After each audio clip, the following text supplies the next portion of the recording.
Para finalizar a nossa interação com protocolos específicos, vamos trabalhar agora com o NFS.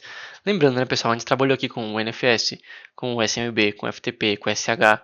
A gente vai trabalhar com o HTTP, né, quando a gente está falando de vulnerabilidades web, praticamente a gente vai estar falando de HTTP também. Mas existem outros diversos protocolos. Tem o MySQL, né, o MySQL, tem o SNMP, que é o protocolo UDP.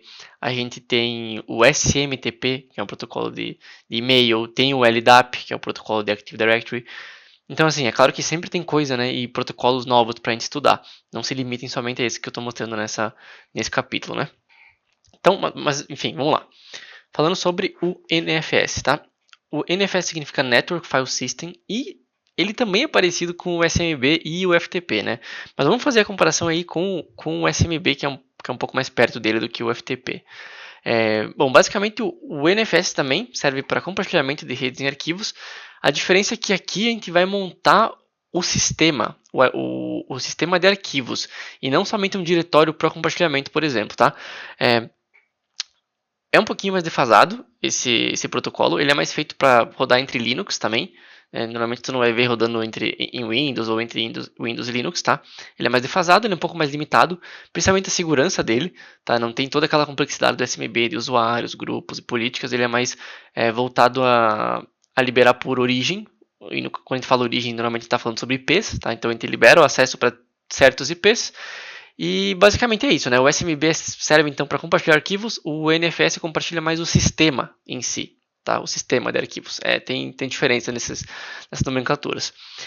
E é isso, o SMB valida quem você é, então, usuário, grupo, e o NFS confia de onde que você vem, então da sua origem, do seu IP.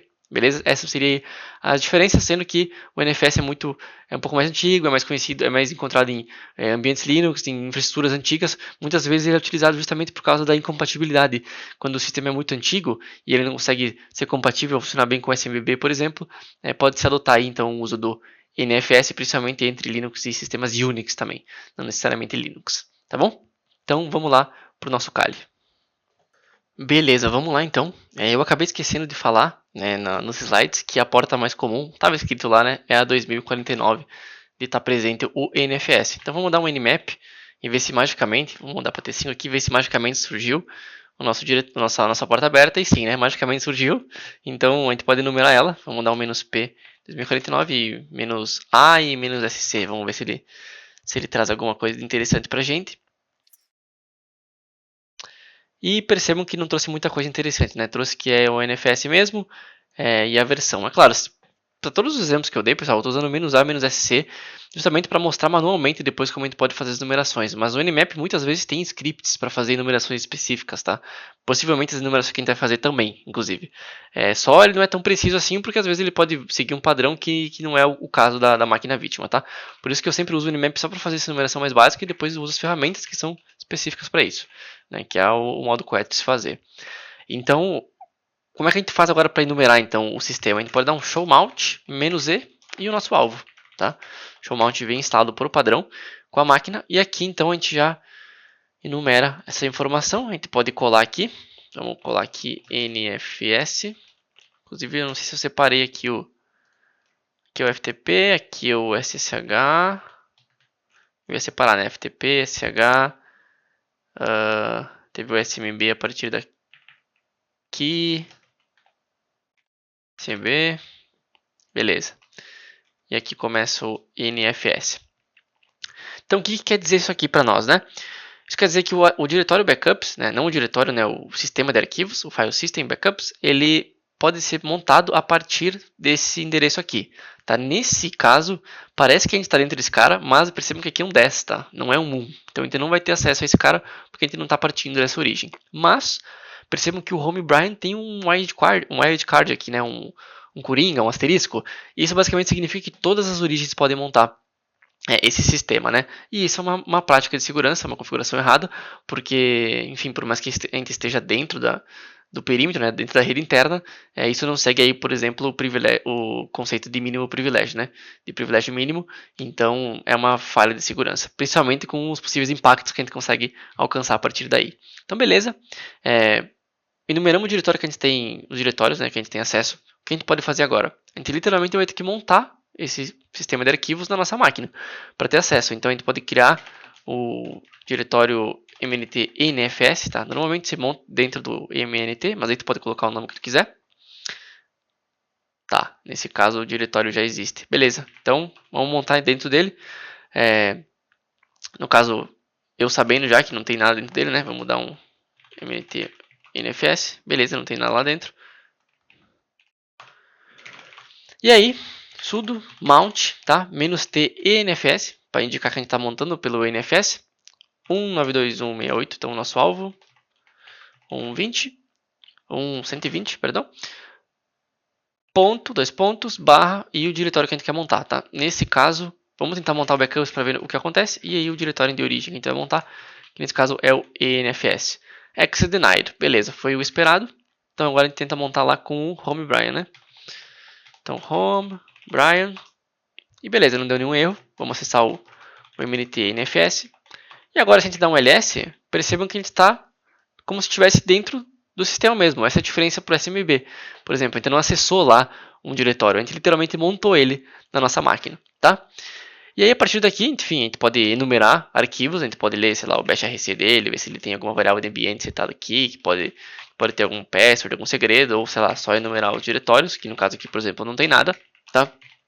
E aí um dos perigos do NFS é um tal de, deixa eu aqui plantar para vocês, é um tal de root squash, tá? Por padrão ele vem ativado.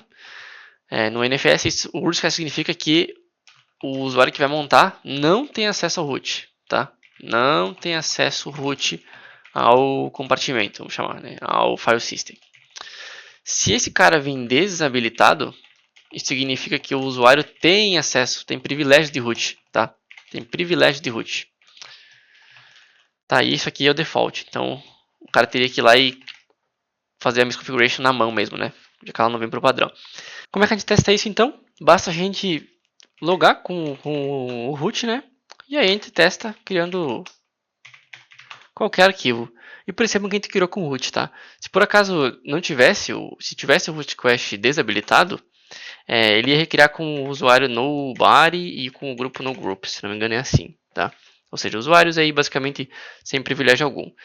E ok, agora a gente tem duas vertentes, né? A gente pode simplesmente criar uma chave SH, tá? Só que isso vai criar uma chave dentro para o usuário que a gente tem acesso. Né? Nesse caso aqui, por exemplo, a gente está dentro de uma home, tá? Então a gente vai criar dentro para o usuário aonde pertence essa home, né? Então vamos supor que isso aqui pertence dentro do usuário Pedro. Nesse caso não era o usuário Pedro, né? Era o Brian. Então quer dizer que a gente vai criar o root, vai criar o acesso SSH para o usuário Brian, né? Para o usuário que a gente tem acesso. Nesse caso seria o Brian. Mas vamos aproveitar que a gente tem acesso ao root e criar algum jeito de escalar para o root, né? Escalar privilégios. E aqui no caso seria mais uma escalação de privilégios que eu vou mostrar simples para vocês, tá? Mas que a gente vai detalhar um pouquinho melhor no próximo capítulo, né? No capítulo de escalação de privilégios. Mas o que a gente poderia fazer aqui é basicamente copiar então o binário /bin/bash e aí dar permissões especiais para o bash, tá? Não vou entrar em detalhes o que são essas permissões especiais, mas isso a gente estaria assumindo que a gente já está dentro da máquina, tá? Então, supondo que a gente está com o usuário Brian já, tá? Lá dentro do diretório dele. Aqui a gente simplesmente viria aqui e daria um bash -p e aí a gente escalaria para o usuário root. Tá? Então isso aí seria uma escalação de privilégio. Mas como eu falei, a gente teria que ter, por exemplo, um acesso já ao usuário Brian, né? Não seria um acesso inicial. Se fosse um acesso inicial, nesse caso, como a gente não consegue criar uma chave dentro do root, por exemplo, a gente teria que, enfim, começar pelo usuário Brian. E aí, uma vez que a gente tem acesso ao usuário Brian pelo SSH, a gente pode simplesmente repetir o feito que a gente acabou de fazer, né? Que é isso aqui. Então, cria a chave para SSH, loga com o usuário Brian no SSH e aí repete esse processo aqui para escalar privilégios. Beleza? Então, basicamente, esse é o maior perigo do NFS, né? Não só os acessos, os privilégios, né, agressivos, né, excessivos, como o fato do root squash estar desabilitado. Beleza, pessoal? Então, basicamente é isso. Espero que vocês tenham entendido e vamos para a próxima aula. Vejo vocês lá.